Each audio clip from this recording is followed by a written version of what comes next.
जी हां, तो अजय राय को वाराणसी से सांसद घोषित कर दिया गया। प्रधानमंत्री नरेंद्र मोदी चोरी करके, वोट चोरी के जरिए वाराणसी से सांसद बने थे। इस बात का ऐलान एक प्रेस कॉन्फ्रेंस में कर दिया गया और इन सब के दरमियान ढोल नगाड़े बजने लगे। वाराणसी की सड़कों पर अजय राय के गले में फूलों की मालाएं सजा दी गई।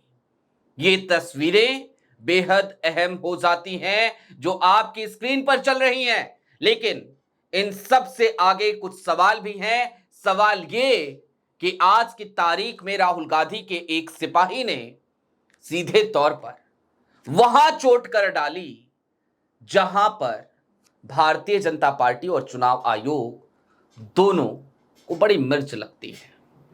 नमस्कार, मैं स्वप्निल और आप न्यूज स्ट्रीट देख रहे हैं। आगे बढ़ने से पहले मैं आपको जश्न की एक तस्वीर दिखाना चाहता हूं। एक ऐसी तस्वीर जो यूं तो व्यंग्यात्मक कही जा सकती है, प्रतीकात्मक कही जा सकती है, लेकिन इस तस्वीर के पीछे जो तथ्य है वो बेहद मायने रखते हैं। उनका विश्लेषण हम करेंगे, लेकिन पहले एक तस्वीर देखिए अपनी स्क्रीन पर, एक वीडियो देखिए। जी हां, यही वीडियो। ढोल नगाड़े बज रहे हैं। देखिए, अजय राय आपको नजर आ रहे हैं, फूलों की मालाओं से बिल्कुल लदे पड़े अजय राय। कौन है अजय राय? कांग्रेस के उत्तर प्रदेश के प्रदेश अध्यक्ष हैं। इसके साथ ही साथ 2024 के लोकसभा चुनाव में भी वो नरेंद्र मोदी के सामने मैदान में उतरे थे, चुनाव लड़े थे और जब नतीजे घोषित हुए तो वो चुनाव हार गए थे। 1.5 लाख वोटों से हारे थे।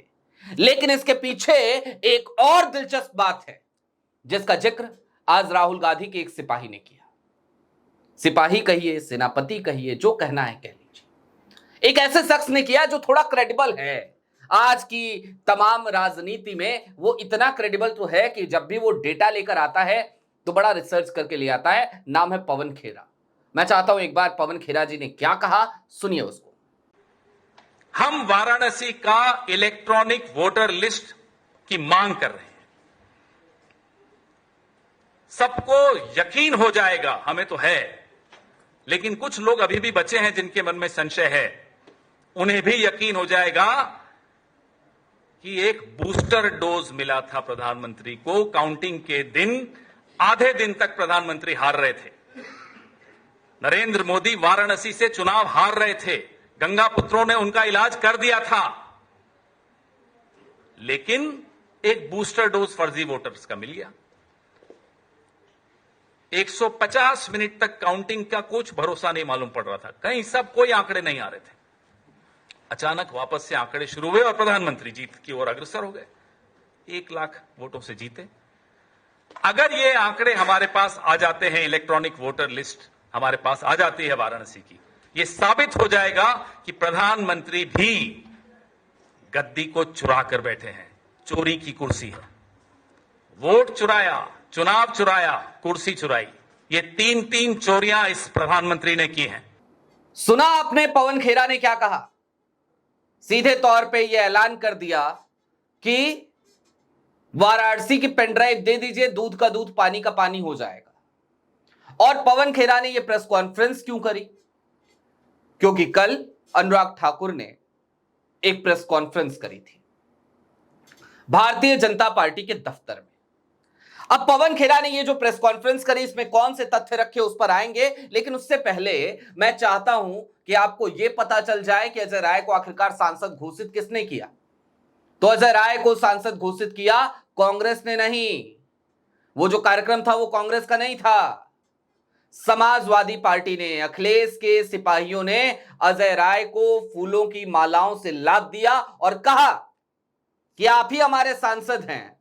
वोट चोरी से जीते हुए प्रधानमंत्री को हम अपना सांसद नहीं मानेंगे, नहीं मानेंगे। अब आगे बढ़िए।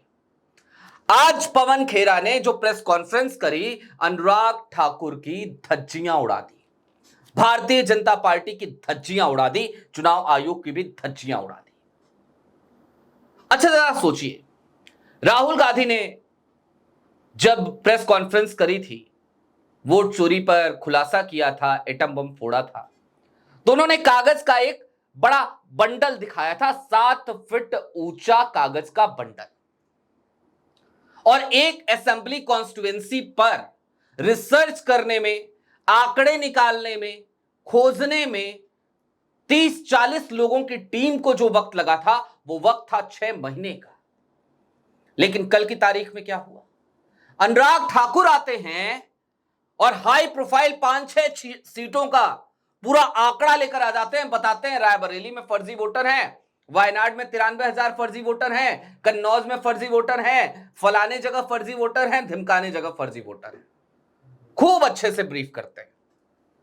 राहुल गांधी प्रेस कॉन्फ्रेंस करते हैं 7 अगस्त को, अनुराग ठाकुर प्रेस कॉन्फ्रेंस करते हैं 13 अगस्त को। इससे पहले जब कभी भी वोट चोरी का जिक्र करते थे राहुल गांधी, तो भारतीय जनता पार्टी क्या कहती थी? नहीं नहीं नहीं नहीं नहीं, वोट चोरी नहीं हो रही है, झूठ बोल रहे हो। कल अनुराग ठाकुर ने पीसी करी राहुल गांधी के 7 अगस्त की पीसी के ठीक 6 दिन बाद, और जिस काम को करने में राहुल गांधी को 6 महीने लगे, उसी काम को भारतीय जनता पार्टी ने मात्र 6 दिन में कर लिया। कैसे किया होगा? तो जाहिर सी बात है, अनुराग ठाकुर को 7 फीट ऊंचे कागज के बंडल से आंकड़े नहीं निकालने पड़े होंगे, बल्कि अनुराग ठाकुर के पास इलेक्ट्रॉनिक वोटर लिस्ट होगी। और ये इलेक्ट्रॉनिक डिजिटल वोटर लिस्ट कैसे आई होगी, किसने दिया होगा? आप सब समझदार हैं, सब जानते हैं किसके पास है और कौन दे सकता है। एक और मजे की बात है, जब राहुल गांधी ने पीसी करी तो मिसलीडिंग, फैक्ट चेक, ये वो फलाना ढिमकाना, शपथ पत्र दो, सब चल रहा था। कल अनुराग ठाकुर ने प्रेस कॉन्फ्रेंस करी, 24 घंटे बीत गए, राहुल गांधी की तो पीसी खत्म भी नहीं होती, सीईओ कर्नाटका ने एक ट्वीट कर दिया था और एक लेटर जारी कर दिया था और कहा था आइए शपथ पत्र दे दीजिए जरा। अनुराग ठाकुर की प्रेस कॉन्फ्रेंस को 24 घंटे बीत गए, ज्ञानेश कुमार कहां सो रहे हैं आप? Chief electoral officer Kerala, Wayanad की सीट का जिक्र किया था उन्होंने, कहां सो रहे हैं आप? रायबरेली कन्नौज की सीट का जिक्र किया था, CEO UP, chief electoral officer UP, कहां सो रहे हैं आप? कहां सो रहे हैं भाई? अभी तक क्या आपने कहीं खबर देखी कि अनुराग ठाकुर को नोटिस मिला है? क्या आपने कहीं खबर देखी कि अनुराग ठाकुर से शपथ पत्र मांगा गया है, या फिर कि इलेक्शन कमीशन ऑफ इंडिया ने अनुराग ठाकुर के पीसी को कोट करते हुए क्या कहीं यह लिखा है कि तुम फर्जी बातें कर रहे हो, गलत बातें कर रहे हो, फैक्ट चेक है, मिसलीड कर रहे हो तुम देश को, अनुराग ठाकुर देश से माफी मांगो? नहीं कहा गया ना। क्यों नहीं कहा गया? क्यों नहीं कहा गया? पूर्वांचल में एक कहावत है, चोर चोर मौसेरे भाई, और चुनाव आयोग ने और भारतीय जनता पार्टी ने अपनी मिली भगत कल की तारीख में खुद ही साबित कर दी। इसके लिए दोनों ही धन्यवाद के पात्र हैं। अभी के लिए दीजिए इजाजत। ऐसे ही तमाम अपडेट्स, तमाम डेवलपमेंट्स के लिए जुड़े रहिए न्यूज स्ट्रीट के साथ। शुक्रिया।